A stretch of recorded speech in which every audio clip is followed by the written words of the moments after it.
Hello and welcome to the February edition of Cycling Weekly's Tech in a Month, where this month we've got a trio of brand new products for 2017. So yeah, the biggest news probably this month has been the new Shimano Dura Ace hydraulic disc brakes and their power meter. And we actually travelled to Calpe for some hot weather to try it out. And You look very tanned actually, how was it? Yeah, it snowed and rained the entire time. Good thing you're on disc brakes. Yeah, but massively impressed with the new group set. It's been a long time coming since it was first announced at the Tour last year, but they finally unleashed the new disc brakes. Now, the important thing is that the weight has come down a lot. It's just 338 grams, I've got written here, heavier than the Di2 version. Which has been the main drawback for discs for pros, isn't it? Yeah. Weight and keeping that down.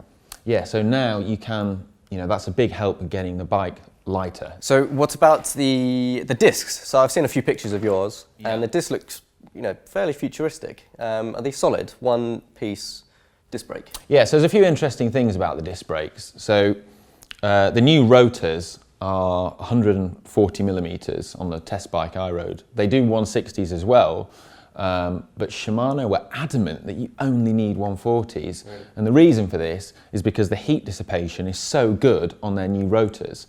And the reason why the heat dissipation is so good is partly down to the shape of the rotor, and it's almost filled in. It's not like a traditional disc brake where it's just a rim and then hollow on the inside. Sure. It's a very flat rotor, yeah.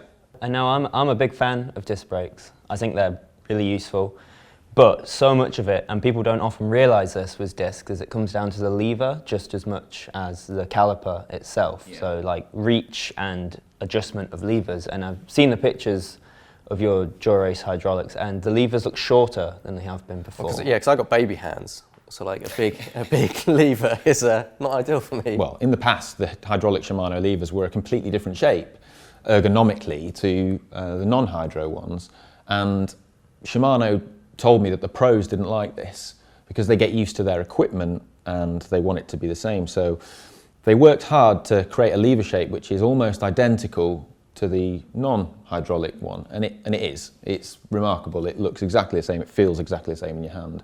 So if you move from one to the other, it feels the same, and it's a good job they've done there as well.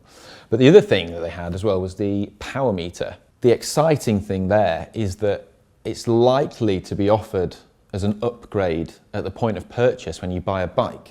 So £1,299 is expensive, and it's about mid-market for power meters. Quarks and SRMs are more expensive, but it is going to be dual-sided, so that is competitive in terms of price.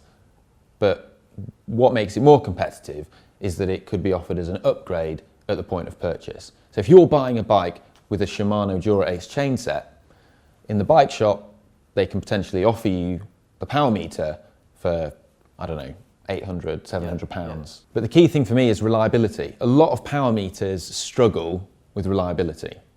They go wrong and they're exposed to a lot of dirt and grime and water. But Shimano products in the past have been incredibly reliable. You think about the amount of abuse you can give Di2 derailleurs, and they never go wrong. When have you ever heard of one going wrong? It's so rare.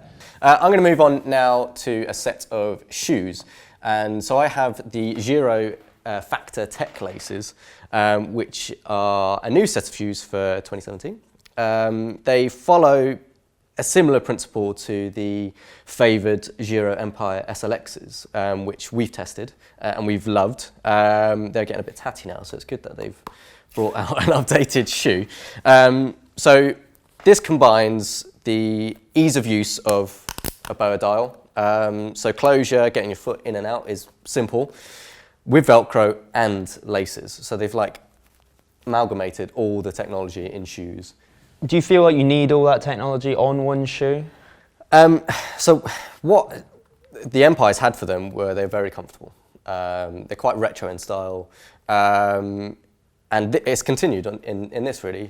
What was annoying about the full lace system is that when it did rain and you were caught short out on your ride, the laces did loosen. And you could find, I did anyway, that your feet would start to move around once the laces got got a bit wet. So they're weighing in around 227 grams without cleats for a 42 size shoe, which is a UK 8. These are going into the Cycling Weekly high-end road group test this February, so do keep an eye out for that. But yeah, my choice for this month. Excellent. Now, this month I've bought something that those people who like to climb are going to enjoy. So I have brought the Praxis Works subcompact chain set here. So the gearing is smaller than on a standard chain set and even a compact chain set. So this is a 48-32. So it's going to make it much easier to get up those hills. That is a low ratio, isn't it? It's a low ratio, and if you were to pair that with a wide cassette out the back, then you'll be spinning for days. You know. So Is this a new trend? Is this a new thing? well, Subcompact chain sets. Praxis and other brands like FSA seem to hope it will become a new trend. They're all releasing subcompact chain sets. The idea being that if you live in the mountains, you might like this, or if you're just not so confident in your legs, you might think I'm gonna have this, spin a little easier.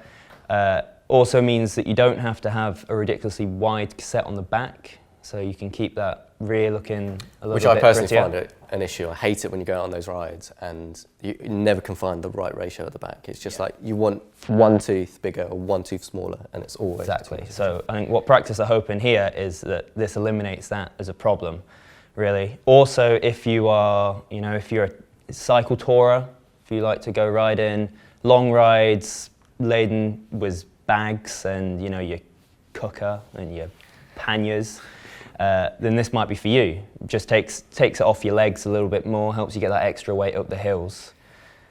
For me, I don't see the point really. It's too small. Yeah. The compact I struggle with the idea anyway. I think there's a lot of pedigree road riders out there who are probably going to be thinking something similar, to be honest. Pedigree road rider. Well, I've never been called that. used to be a pedigree road rider. I think it probably does have a use, and I think like in touring and things like that, or maybe some kind of off-road / road application. Gravel bikes, I think. Gravel bikes Yeah. is what their Praxis are kind of hoping for. It is interesting because this is becoming an argument between two controversial ways of running your bike's transmission. So you could either run this, or you could run a one-by setup and have that massive cassette out the back.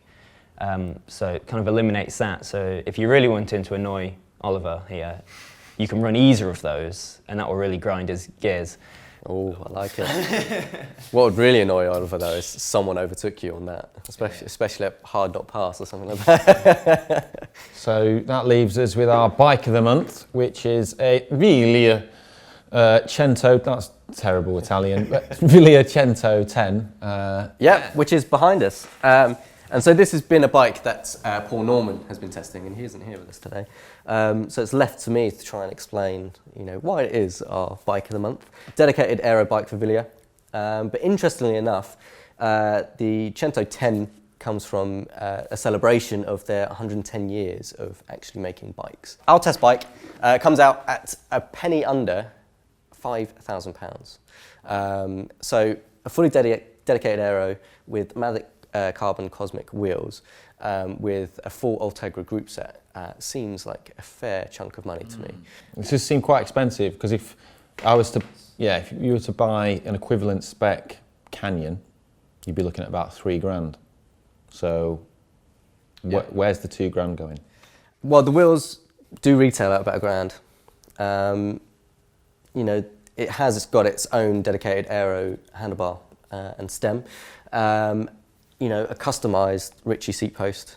So they haven't particularly scrimped on the frame set. The frame actually weighs 959 grams, claimed by Viglia, which is probably fairly standard for a dedicated aero road bike, around 54 centimetre top tube. So it's nothing special in that fact.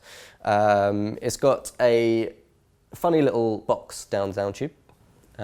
What's that for? Which we're kind of assuming Well, it's... To bring this back round to Oliver's Jaw Race, that is, it can be used as a junction box on the new Di2 group set. But here, Villiers are using it as the cable adjuster for the internally routed front mech cable, which is actually really interesting to see. So Shimano have obviously told everyone, here's what we're going to do as a new junction box. You may or may not want to start building your frames to accommodate this. And Villiers obviously decided that it is.